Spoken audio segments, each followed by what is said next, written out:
पश्चिम बंगाल में बाबरी मस्जिद की नई इमारत एक बड़ी सियासत। ओम प्रकाश राजभर मदरसों में होती है नोट की छपाई, विदेशी लोगों को मिलता है शरण, कार्रवाई जरूरी।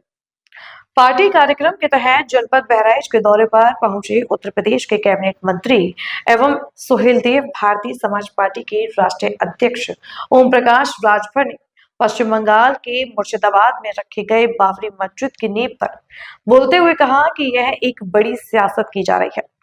उन्होंने कहा कि ममता दीदी ने जिसको निकाल दिया है वह बड़ी सियासत से जुटा हुआ है। भारत नेपाल सीमा से सटे मदरसों की जांच को लेकर बोलते हुए ओम प्रकाश राजभर ने कहा कि जब मदरसों में नोट की छपाई होगी, विदेशी लोगों को शरण दी जाएगी, तो ऐसे मदरसों के खिलाफ कार्रवाई जरूर होनी चाहिए।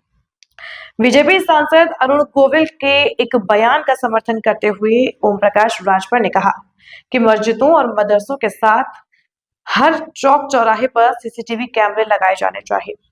मदरसों में शिक्षक भर्ती को लेकर के ओम प्रकाश राजभर ने कड़े रूप में तंज कसते हुए कहा कि पहले मदरसों में दामाद भर्ती किए जाते थे, अब आयोग से शिक्षक भर्ती किए जाएंगे।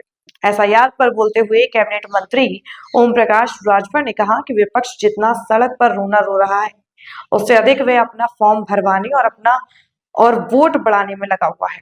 शांति प्रक्रिया के बीच सभी के फॉर्म भरे जा रहे हैं। हमारी बात बारी बारी रामबरन भाई एक बारी मंत्री जी महमूद मदनी ने एक बहुत बड़ी बात कही है। उन्होंने कहा है कि जब जब जुल्म होगा तब तब जिहाद होगा, और उन्होंने कहा है कि मुसलमानों के ऊपर इस समय अत्याचार किया जा रहा है। नहीं, ये हम उनकी बात से सहमत नहीं है। देखिए, आप उठा के देखिए, केंद्र और प्रदेश सरकार की आज भारतीय जनता पार्टी एनडीए की सरकार है, ठीक है। जब कांग्रेस की सरकार रहती थी, सपा की सरकार रहती थी, बसपा की सरकार रहती थी, तो प्रदेश में दंगे होते थे, कर्फ्यू लगते थे। आज दंगे होना और कर्फ्यू लगना बंद है, इससे तो लगभग सभी लोग सहमत हैं। और आज कानून का राज है, लोगों में भय है। कहीं भी कोई घटना अगर हो रही है तो पुलिस 24 घंटे के अंदर उस व्यक्ति को थाने के अंदर जेल तक पहुंचा दे रही है। और हम कहते हैं कि किसी को कहीं से कोई दिक्कत हो, किसी से न मिले, हमारा दरवाजा, हमारा गेट 24 घंटा खुला रहता है महाराज। वो हमारे पास आवे। नहीं, अब सुन लीजिए, देखिए, जितने मदरसे खोले गए, प्रिंसिपल और मैनेजर, इन लोगों के पास जो लड़कियां थी, जैसे लड़की पैदा हुई तो उस लड़की की शादी के लिए किसी की नियुक्ति पहले अपने विद्यालय में पढ़ाते हैं, पहले फिर नियुक्ति करते हैं, और नियुक्ति करके अपनी बेटी की शादी करते हैं, यानी मदरसे में दामाद बनाते हैं। अब हमारी बात अगर गलत होगी तो राजनीति छोड़ दूंगा। हम ऐसे नहीं बोलते हैं। मदरसा खोला गया है शिक्षा के लिए। आप उर्दू, फारसी, आलमी पढ़ करके आप कहाँ जाकर नौकरी पा सकते हो दूसरे विभाग में? सरकार तो चाहती है, जब संविधान एक है, प्रधानमंत्री एक, राष्ट्रपति एक है, तो फिर एक रूपता शिक्षा में क्यों नहीं हो?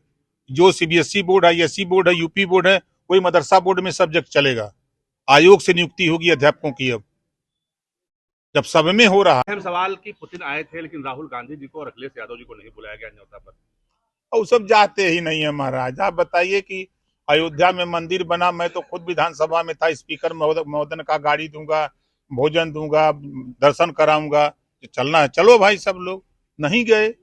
तो अब जब जइबे नहीं कर रहे हैं तो कोई क्या करेगा? बांध के थोड़ा ले जाएगा। क्या मदरसों क्या बहराइच में आप अपनी पार्टी के उम्मीदवारों को जनपद बहराइच में आए हैं, ये भी भारत के पास सीमा सटा हुआ है, क्या मांग करते हैं? मदरसे तालीम के लिए खोले गए हैं। अब मदरसे खोल करके उसमें नोट छापिए। आपने देखा प्रयागराज में, आपने कुशीनगर में देखा। मदरसे खोल करके विदेशी लोगों को शरण देने के लिए आप अगर इस्तेमाल करिए, कार्रवाई तो होगी।